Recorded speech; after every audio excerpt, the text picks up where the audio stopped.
Brought to you by Express Care Health and Skin Center. Get in, get out, get better. Day and welcome back to our Healthy Living edition of KUAM News Extra. With me now is Dr. Jitka Lom from Express Care, located in the Agana Shopping Center. Thanks again for being with us. This week's discussion focuses on pigmentation problems, but I'll start out the questions. What are some common skin pigmentation problems people have, and can any of these be prevented? Well, we do see a lot of skin pigmentation problems here on Guam, mostly related to the sun.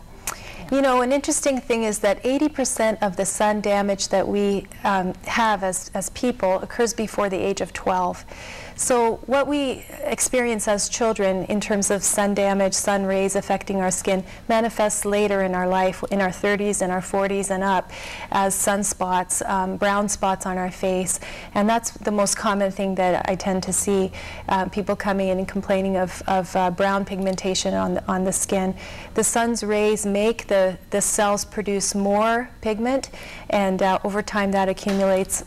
Particularly we notice on the left side of the face where people are driving their car and the sun's coming in through the window, and they're getting dark spots there. Another common condition that we'll see that's also related to the sun is called melasma. People might be familiar with that as the mask of pregnancy.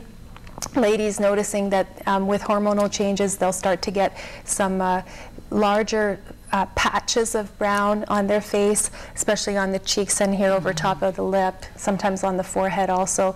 Those are also related to the sun as well as the hormone changes that they're undergoing.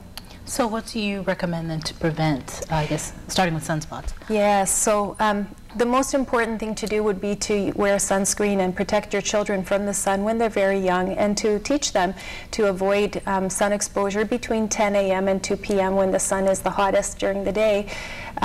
Wearing sunscreen at SPF 30 and higher is very important, and applying that at least every 2 to 3 hours when you're outside, because as you perspire it will wear off, and then it won't give you the benefit. Many people just apply in the morning and it's gone by 10 in the morning.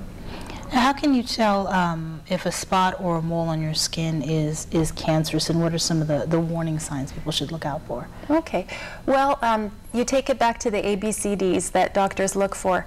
So when you look at a spot or a mole, first you look at the shape of it. Is it symmetrical? That's the A, asymmetry, okay? The B stands for the border. Is the border regular and smooth, or is the border kind of irregular, seems to be sort of all over the place? The B also stands for bleeding. Does the mole or spot bleed? So A, B, the next one is C. C for color. Is the mole changing in color, especially getting very dark and black? That's one of the signs of melanoma, which is the deadliest of the skin cancers. D stands for diameter. That would be the actual size of the spot. More than 6 millimeters becomes suspicious. And we think, well, what's 6 millimeters? That's about the size of the tip of an eraser on a pencil. So if it's bigger than the eraser on a pencil, then it's probably something that you should get checked. So A, B, C, and D. So A and B shouldn't be too concerned about, but C and D, then call your doctor. If you have 2 out of the 4, A, B, C, D, and 2 out of them are abnormal, either asymmetrical, strange, large diameter, maybe the color's changing, or it's bleeding, or the border is irregular, 2 out of the 4 means something to be checked. Okay, well, thank you so much. We're going to take a few questions after this. Stay tuned.